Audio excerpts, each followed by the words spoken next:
¿Alguna vez han sentido que deben su vida a un monstruo? Yo sí. Y hoy, a mis 74 años, necesito contarles algo que me ha carcomido el alma durante décadas.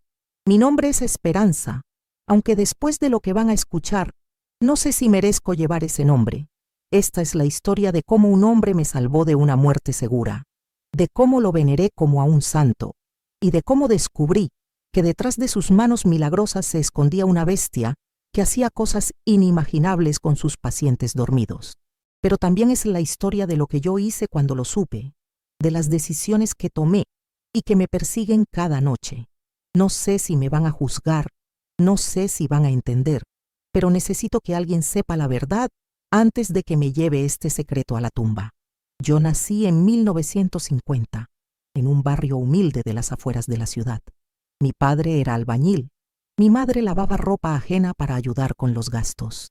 Éramos 5 hermanos, y yo, siendo la única mujer, cargué desde niña con las responsabilidades de la casa.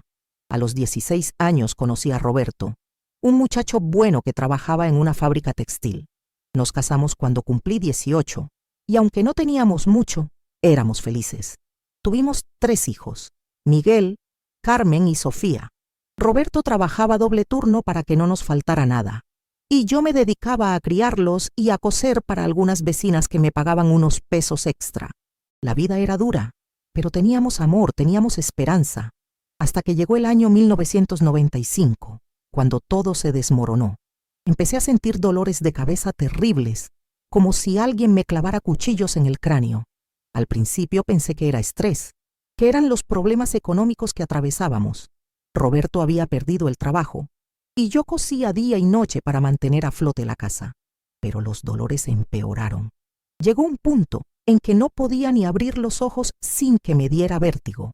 Una mañana, mientras preparaba el desayuno para los niños, me desplomé en la cocina. Miguel, que tenía 15 años, me encontró convulsionando en el suelo. Me llevaron al hospital público, donde después de horas de espera y estudios que no podíamos pagar, un doctor joven me dio la noticia que cambiaría mi vida para siempre. Tenía un tumor cerebral del tamaño de una pelota de ping-pong. Si no operamos en las próximas semanas, no pasará del mes, me dijo sin miramientos. Roberto se puso pálido. Los niños lloraron, y yo me quedé muda. ¿Cómo íbamos a pagar una operación así? No teníamos seguro médico, no teníamos ahorros, no teníamos nada más que deudas y esperanzas rotas. El doctor nos dio una lista de neurocirujanos privados, pero cuando vimos los precios, supimos que era imposible. Era como pedirle a un mendigo que comprara un palacio. Esa noche, en nuestra cama, Roberto y yo lloramos abrazados, sabiendo que probablemente era una de las últimas veces que lo haríamos. Mis hijos se turnaban para cuidarme, para darme las pastillas que apenas aliviaban el dolor, para sostenerme cuando vomitaba por las mañanas. Era como si estuviéramos viviendo un funeral en cámara lenta, pero entonces, como si el destino quisiera jugar conmigo, apareció él, el doctor Gabriel Mendoza. Era un hombre de unos 45 años, alto, de cabello canoso, perfectamente peinado, con unos ojos azules que parecían ver a través de tu alma. Llegó a nuestra casa una tarde, después de que una vecina le contara mi caso. Se presentó como neurocirujano, me examinó ahí mismo, en mi propia cama, y me dijo algo que nunca olvidaré. Esperanza, yo puedo salvarte, y no te voy a cobrar ni un peso. Roberto pensó que era una broma cruel, que era un estafador, pero Gabriel nos mostró sus credenciales, nos habló de casos similares que había operado, nos explicó el procedimiento con una paciencia que ningún doctor había tenido con nosotros. Solo quiero ayudar, nos dijo.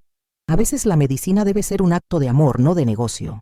Una semana después, estaba en su clínica privada, una instalación moderna y limpia que contrastaba brutalmente con el hospital público donde me habían diagnosticado. Gabriel me operó durante 8 horas. Roberto y los niños esperaron en la sala, rezando, llorando, aferrándose a la esperanza de que su esposa y madre volviera a casa. Y volví. No solo volví, sino que volví completamente curada. El tumor había desaparecido, los dolores se fueron, y por primera vez en meses pude abrazar a mis hijos sin sentir que me iba a desmayar. Gabriel no solo me había salvado la vida, sino que me había devuelto a mi familia. Durante los meses siguientes, él mismo se encargó de mi recuperación. Venía a casa cada semana, me traía medicamentos, me revisaba las cicatrices, me hablaba con una dulzura que me hacía sentir especial. Yo lo veía como un ángel, como un santo que había bajado del cielo para salvarme. Los años pasaron y mi vida volvió a la normalidad. Roberto consiguió otro trabajo, los niños crecieron y yo volví a coser, aunque ahora con una gratitud infinita hacia la vida y hacia Gabriel. Cada año, en el aniversario de mi operación, le mandaba una carta de agradecimiento. Él siempre me respondía con palabras cariñosas, preguntándome por mi salud, por mi familia. Era como tener un ángel guardián que se preocupaba por mí. Pero había algo que siempre me inquietaba, algo que no podía explicar. A veces cuando estaba sola, tenía pesadillas extrañas. Soñaba que estaba en una mesa de operaciones, pero no era mi operación. Era algo diferente, algo que no podía recordar claramente al despertar. También tenía cicatrices pequeñas en partes de mi cuerpo que no recordaba haberme hecho, marcas que Gabriel decía que eran normales después de una cirugía tan compleja. Yo le creía, claro, como no iba a creerle al hombre que me había salvado. Pero las dudas crecían. Había rumores en el barrio, susurros de gente que decía que Gabriel hacía cosas raras, que algunos de sus pacientes salían diferentes de sus operaciones. Yo defendía su nombre cada vez que escuchaba esas habladurías. Es envidia, les decía a las vecinas. No pueden aceptar que un hombre tan bueno exista. Pero por las noches, cuando Roberto dormía y la casa estaba en silencio, yo me tocaba esas cicatrices extrañas y me preguntaba si realmente recordaba todo lo que había pasado durante mi recuperación. Había lagunas en mi memoria, días enteros que no podía reconstruir. Gabriel me decía que era normal, que el cerebro necesitaba tiempo para sanar después de una operación tan delicada. Y yo le creía porque necesitaba creerle, porque la alternativa era demasiado terrible para considerarla. En el año 2010, cuando ya habían pasado 15 años desde mi operación, algo cambió. Mi hija Carmen, que para entonces era enfermera, vino a visitarme con una expresión que nunca le había visto. Estaba pálida, nerviosa, como si hubiera visto un fantasma. «Mamá», me dijo, «necesito preguntarte algo sobre el doctor Mendoza». Mi corazón se aceleró. ¿Qué podía querer saber? Carmen me contó que en el hospital donde trabajaba habían llegado rumores sobre Gabriel, rumores que no eran solo chismes de barrio. Había denuncias, investigaciones, testimonios de pacientes que decían cosas terribles sobre él. «Mamá, dicen que hacía experimentos con la gente mientras estaba anestesiada. Dicen que grababa videos, que tenía una colección de cosas que no debería tener». Yo me negué a escucharla. Le grité, le dije que era una malagradecida, que cómo podía hablar así del hombre que me había salvado la vida. Pero esa noche, cuando me quedé sola, las palabras de Carmen resonaron en mi cabeza como campanas de muerte. ¿Y si era verdad? ¿Y si el hombre que yo veneraba como un santo era en realidad un demonio? Las pesadillas se intensificaron. Empecé a recordar fragmentos de cosas que había bloqueado, imágenes borrosas de momentos durante mi recuperación que no encajaban con lo que Gabriel me había contado. Recordé despertarme una vez en su clínica, no en mi habitación, sino en un lugar extraño, con luces brillantes y el sonido de una cámara. Recordé su voz, pero no hablándome a mí, sino hablando de mí, como si fuera un objeto, un experimento. Sujeto femenino, 45 años, respuesta excelente al procedimiento secundario. Decía, ¿procedimiento secundario? ¿Qué procedimiento secundario? Yo solo había tenido una operación, ¿verdad? La duda me estaba matando. Decidí que tenía que saber la verdad, aunque me doliera, aunque destruyera la imagen que tenía de mi Salvador. Fui a su clínica, con el corazón en la garganta, y le pedí una cita. Cuando lo vi, seguía siendo el mismo hombre elegante y amable de siempre, pero ahora sus ojos me parecían diferentes, más fríos, más calculadores. Le pregunté directamente si era cierto lo que decían de él, si había hecho algo conmigo que no me había contado. Él se rió, una risa que me heló la sangre. «Esperanza, querida, la gente inventa historias. Tú sabes lo que hice por ti. Te salvé la vida. ¿No es suficiente?» Pero no me respondió la pregunta. No me miró a los ojos cuando habló, y por primera vez en 15 años tuve miedo de él. Esa noche no pude dormir. Me quedé despierta, mirando el techo, recordando cada detalle de mi relación con Gabriel. Y entonces, como si una compuerta se hubiera abierto en mi mente, empecé a recordar cosas que había olvidado. Recordé despertarme varias veces durante mi recuperación en lugares que no eran mi habitación. Recordé voces, conversaciones sobre mí que no entendía. Recordé el sonido de cámaras, de equipos que no tenían nada que ver con medicina. Y recordé, con una claridad que me aterrorizó, que Gabriel no había estado solo durante esas sesiones. Había otros hombres, hombres que me miraban como si fuera un animal en un zoológico. ¿Qué me habían hecho? ¿Qué había pasado realmente durante esos meses que yo creía de recuperación? Al día siguiente, llamé a Carmen y le pedí que me ayudara a investigar. Ella, que trabajaba en el hospital, tenía contactos, conocía gente que podía conseguir información. Lo que descubrimos en las siguientes semanas me cambió para siempre. Gabriel no era solo un neurocirujano, era parte de una red de médicos que experimentaban con pacientes vulnerables, gente como yo, que no tenía recursos para defenderse. Tenían una colección de videos, de fotografías, de documentos que probaban que habían usado a cientos de personas como conejillos de indias. Y yo, la mujer que él había salvado por amor, era una de sus víctimas favoritas. Había grabado todo lo que me hizo, había documentado cada experimento, cada violación de mi cuerpo y mi mente. Yo no era su paciente, era su juguete. La rabia que sentí no se puede describir con palabras. Era como si un volcán hubiera explotado dentro de mi pecho. Durante 15 años había vivido agradecida, había bendecido su nombre, había defendido su honor. Y todo ese tiempo, él se había estado riendo de mí. Había estado usando mi gratitud como una cadena para mantenerme callada. Pero ya no iba a estar callada. Ya no iba a ser su víctima silenciosa. Carmen me suplicó que fuéramos a la policía, que denunciáramos todo lo que habíamos descubierto. Pero yo sabía que no sería suficiente. Gabriel tenía dinero, tenía influencias, tenía abogados que podían hacer desaparecer cualquier evidencia. La justicia oficial no iba a tocar a un hombre como él, pero había otra justicia, una justicia que yo podía impartir con mis propias manos. Ay, queridas, lo que voy a contarles ahora es la parte más difícil de esta historia, la parte que me ha perseguido durante años y que aún me despierta por las noches empapada en sudor frío. Después de descubrir la verdad sobre Gabriel, después de saber que había sido su juguete durante todos esos años, algo dentro de mí se rompió para siempre.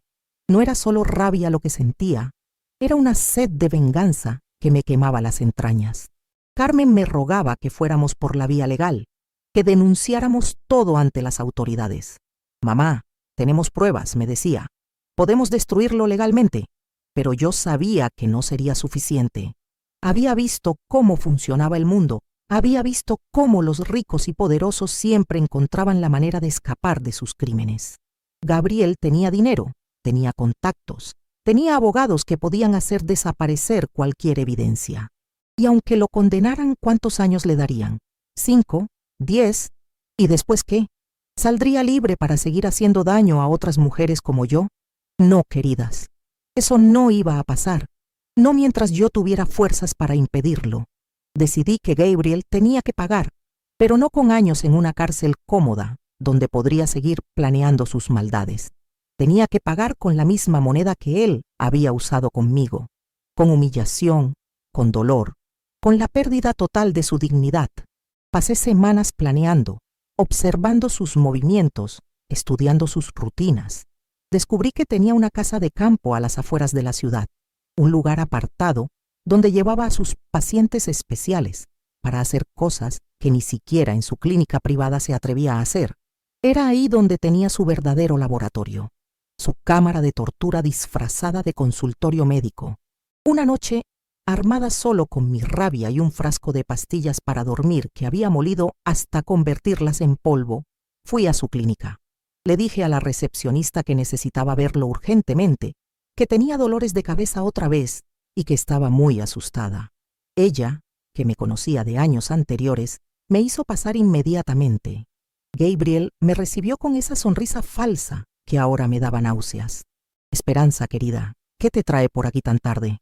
Me senté frente a él fingiendo estar nerviosa y le conté que había estado teniendo pesadillas, que recordaba cosas extrañas de mi operación. Él se puso tenso, pero mantuvo la compostura. Son solo efectos secundarios tardíos, me dijo. Es normal después de una cirugía tan compleja. Entonces le ofrecí un café que había traído, diciéndole que era mi manera de agradecerle por todo lo que había hecho por mí. Él lo bebió sin sospechar nada. 20 minutos después, Gabriel estaba inconsciente en su silla. Las pastillas habían hecho efecto más rápido de lo que esperaba. Lo cargué como pude hasta su propio auto, usando una silla de ruedas que encontré en la clínica. Era más pesado de lo que imaginaba, pero la adrenalina me daba fuerzas que no sabía que tenía. Lo llevé a su casa de campo, usando las llaves que encontré en su bolsillo. Conocía el lugar porque Carmen había conseguido la dirección durante nuestra investigación. Era una casa grande, aislada, perfecta para lo que tenía planeado. En el sótano encontré su verdadero laboratorio, el lugar donde había torturado a tantas mujeres inocentes. Había cámaras, equipos médicos y una mesa de operaciones que me hizo vomitar al verla. Pero también había algo más: archivos, videos, fotografías de todas sus víctimas. Y ahí estaba yo, en docenas de fotos y videos, inconsciente, vulnerable, siendo usada para experimentos que ni siquiera podía imaginar. Cuando Gabriel despertó, estaba atado a su propia mesa de operaciones, desnudo y confundido. Al principio no entendía qué estaba pasando, pero cuando me vio con una de sus propias cámaras en la mano, la realidad lo golpeó como un martillo. Esperanza, ¿qué estás haciendo?, me preguntó, y por primera vez en todos los años que lo conocía, había miedo en su voz. Lo mismo que tú me hiciste a mí, le respondí. Solo que esta vez, tú vas a estar despierto para sentir todo. Le mostré las fotos, los videos, toda la evidencia de lo que me había hecho. Su cara se puso pálida, pero no negó nada. No podía negarlo cuando la evidencia estaba ahí, gritando su culpabilidad. Lo que hice después, queridas, no se lo deseo ni a mi peor enemigo, pero tampoco me arrepiento. Usé sus propios instrumentos, sus propias técnicas, para hacerle sentir una fracción del dolor que él había causado a tantas mujeres. No lo maté, no soy una asesina, pero sí lo marqué, lo humillé, lo quebré de la misma manera que él me había quebrado a mí. Grabé todo, cada grito, cada súplica, cada momento de su degradación. Ahora sabes lo que se siente, le decía mientras trabajaba. Ahora sabes lo que es ser un objeto, un experimento, un juguete para alguien más poderoso que tú. Pero aquí viene la parte que más me duele contar, la parte que me ha perseguido todos estos años. Mientras lo tenía ahí, indefenso, mientras veía el terror en sus ojos, me di cuenta de algo terrible. Lo estaba disfrutando. No era solo justicia lo que sentía, era placer, placer al verlo sufrir, placer al tener poder sobre él, placer al ser yo quien controlaba la situación. Y en ese momento, queridas, me di cuenta de que tal vez no era tan diferente de él. Tal vez él también había empezado justificando sus actos, diciéndose que era por el bien de la ciencia, por el avance de la medicina. Tal vez yo también me había convertido en un monstruo. Cuando terminé, cuando Gabriel estaba roto y sangrando en su propia mesa de tortura, le hice una propuesta. Le dije que tenía dos opciones. Podía matarlo ahí mismo y hacer que pareciera un accidente, o podía dejarlo vivir, con la condición de que desapareciera para siempre, que cerrara su clínica, que se fuera del país y nunca volviera. Si alguna vez te vuelvo a ver, si alguna vez sé que has tocado a otra mujer, volveré a buscarte, le dije. Y la próxima vez no seré tan misericordiosa. Él eligió vivir, claro. Los cobardes siempre eligen vivir. Antes de irme destruí todo su laboratorio. Quemé los archivos, destrocé los equipos, borré todos los videos excepto los míos, que me llevé como evidencia por si alguna vez necesitaba usarlos. Gabriel desapareció esa misma noche y nunca más se supo de él en la ciudad. Su clínica cerró, sus empleados se quedaron sin trabajo y los rumores sobre su desaparición corrieron como pólvora. Algunos decían que había huido con una amante, otros que había tenido problemas con la mafia, Nadie sospechó de mí, la pobre mujer agradecida que él había salvado años atrás. Pero la victoria no me trajo paz, queridas. Durante meses después de esa noche, no pude dormir. Veía su cara aterrorizada cada vez que cerraba los ojos. Escuchaba sus gritos en el silencio de la madrugada. Carmen notó el cambio en mí. Me preguntaba qué había pasado, por qué estaba tan diferente. Yo le mentí. Le dije que había decidido olvidar todo el asunto, que había encontrado la paz, pero la verdad era que había encontrado algo mucho más oscuro. Había descubierto que tenía la capacidad de ser tan cruel como él, tal vez más. Los años pasaron, y aprendí a vivir con lo que había hecho. Me decía a mí misma que había sido justicia, que había protegido a otras mujeres de sufrir lo que yo sufrí. Pero por las noches, cuando estaba sola con mis pensamientos, sabía que había algo más. Había disfrutado cada momento de su sufrimiento. Había sentido un poder que nunca antes había experimentado, y eso me asustaba más que cualquier cosa que Gabriel me hubiera hecho. Ahora, a mis 74 años, cuando siento que la muerte se acerca, necesitaba contar esta historia. Necesitaba que alguien supiera la verdad, no solo sobre Gabriel, sino sobre mí, porque la pregunta que me persigue no es si hice lo correcto al detenerlo, sino si me convertí en algo tan monstruoso como él en el proceso. ¿Pueden entender eso, queridas? ¿Pueden entender que a veces para derrotar a un demonio tienes que convertirte en uno? Queridas, llegamos al final de esta confesión que me ha desgarrado el alma, y necesito contarles lo que pasó después, lo que he vivido todos estos años desde aquella noche en el laboratorio de Gabriel, porque la historia no terminó cuando él desapareció, no terminó cuando creí que había hecho justicia. En realidad, apenas estaba comenzando la parte más oscura de mi vida, la parte que me ha convertido en la mujer que soy hoy, una mujer que ya no sabe si fue víctima o victimaria, si fue heroína o villana. Después de esa noche, volví a mi casa como si nada hubiera pasado. Roberto dormía profundamente, mis hijos seguían con sus vidas, y yo fingí que todo estaba bien, pero por dentro algo había cambiado para siempre. No era solo el alivio de haber vengado años de humillación, no era solo la satisfacción de haber detenido a un monstruo, era algo más profundo, más perturbador. Había descubierto una parte de mí que no sabía que existía, una parte que había disfrutado cada segundo del sufrimiento de Gabriel. Y esa parte no se conformaba con una sola vez. Los primeros meses fueron terribles. Tenía pesadillas, pero no sobre lo que Gabriel me había hecho, sino sobre lo que yo le había hecho a él. Despertaba sudando con el corazón acelerado, pero no de miedo, sino de una excitación que me daba asco. Recordaba sus gritos, sus súplicas, la manera en que había llorado cuando le mostré las fotos de lo que me había hecho.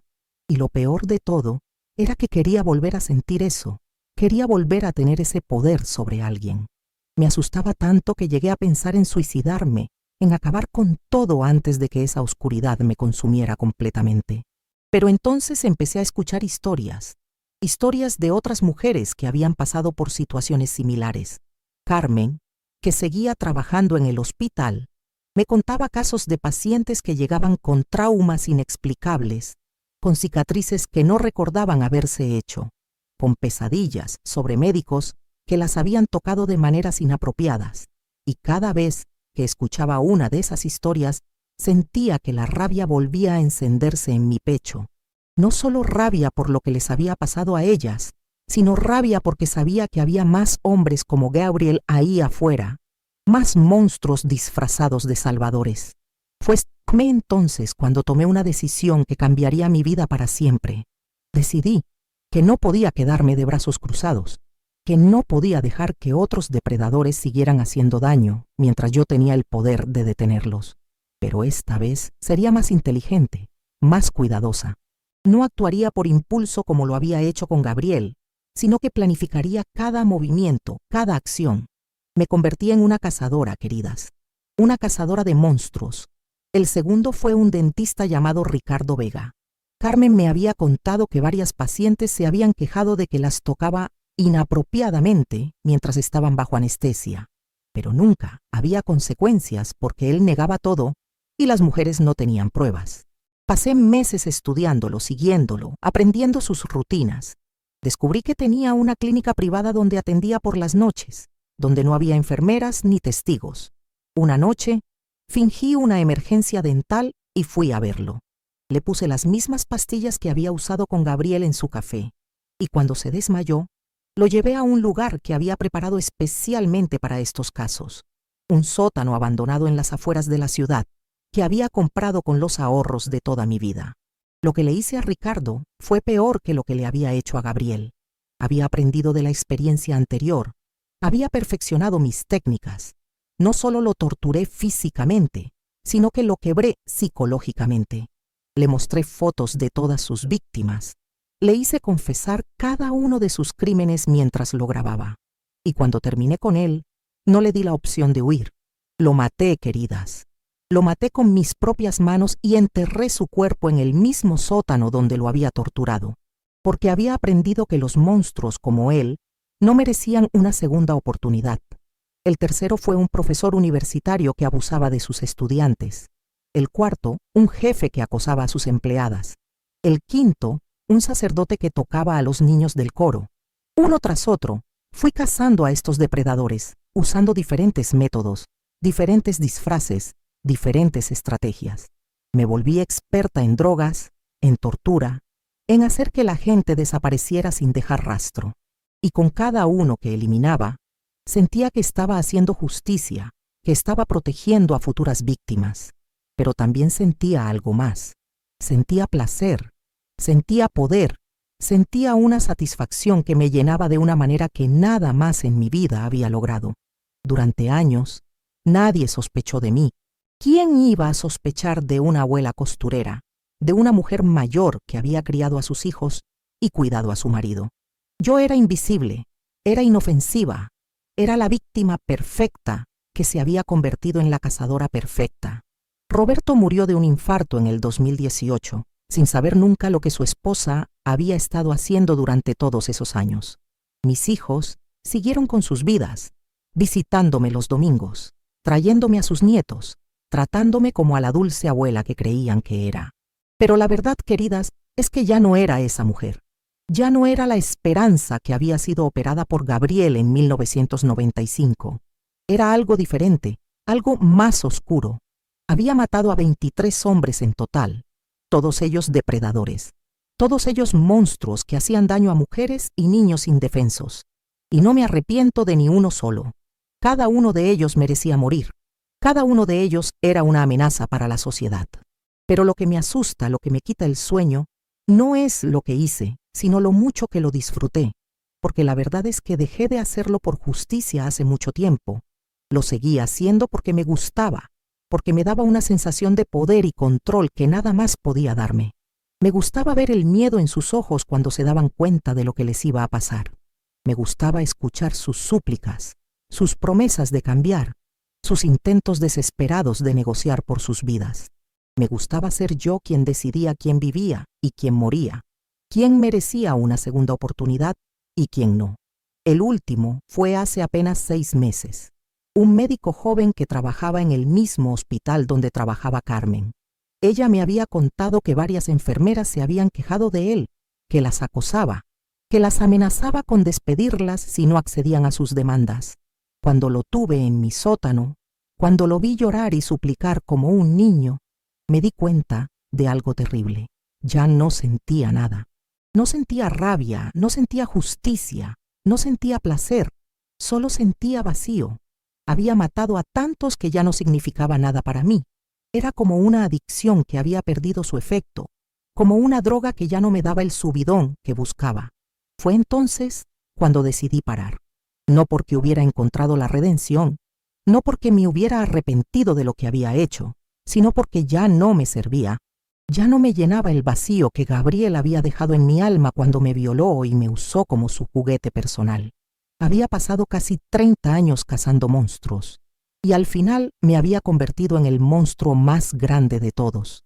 Ahora, a mis 74 años, vivo sola en mi casa, cosiendo vestidos para las nietas de mis antiguas clientas, fingiendo ser la dulce abuela que todos creen que soy. Pero por las noches, cuando estoy sola con mis recuerdos, sé la verdad. Sé que soy una asesina serial, que he matado a más gente que muchos criminales famosos. Y lo peor de todo es que no me arrepiento. Cada uno de esos hombres merecía morir. Cada uno de ellos era una amenaza para mujeres y niños inocentes. Si pudiera volver atrás, lo haría todo otra vez. La pregunta que me persigue no es si hice lo correcto, sino si alguna vez fui realmente una víctima o si siempre tuve esta oscuridad dentro de mí, esperando la excusa perfecta para salir. Gabriel me despertó algo que tal vez siempre estuvo ahí, algo que necesitaba ser liberado. Y ahora que lo he liberado, ahora que he probado el poder de decidir sobre la vida y la muerte, no puedo volver a ser la mujer inocente que era antes. Queridas, antes de despedirme, quiero pedirles algo con todo mi corazón. Si esta historia las ha tocado, si las ha hecho sentir algo, por favor denle un me gusta a este video. Solo tienen que apretar ese botoncito de abajo. Es muy fácil. Y si no están suscritas a nuestro canal, busquen el botón negro que dice suscribirse y denle un clic. Así no se van a perder las historias que seguimos contando aquí. Historias de mujeres como nosotras que hemos vivido cosas que marcan para siempre. También las invito a que comenten abajo si han vivido algo parecido, si conocen a alguien que haya pasado por situaciones similares o si tienen alguna historia que quieran que contemos.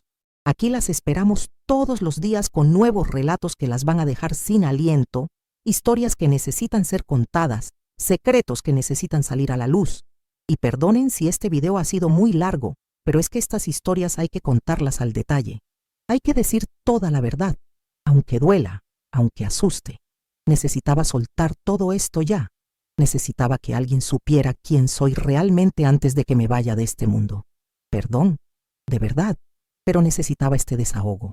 Gracias por acompañarme hasta el final, por escuchar la confesión de una mujer que ya no sabe si fue víctima o victimaria, si fue heroína o villana. Tal vez ustedes puedan juzgar mejor que yo. Tal vez ustedes puedan decirme si hice lo correcto o si me perdí en el camino. Pero una cosa sí les puedo asegurar. No me arrepiento de nada. Y si tuviera que hacerlo otra vez, lo haría exactamente igual.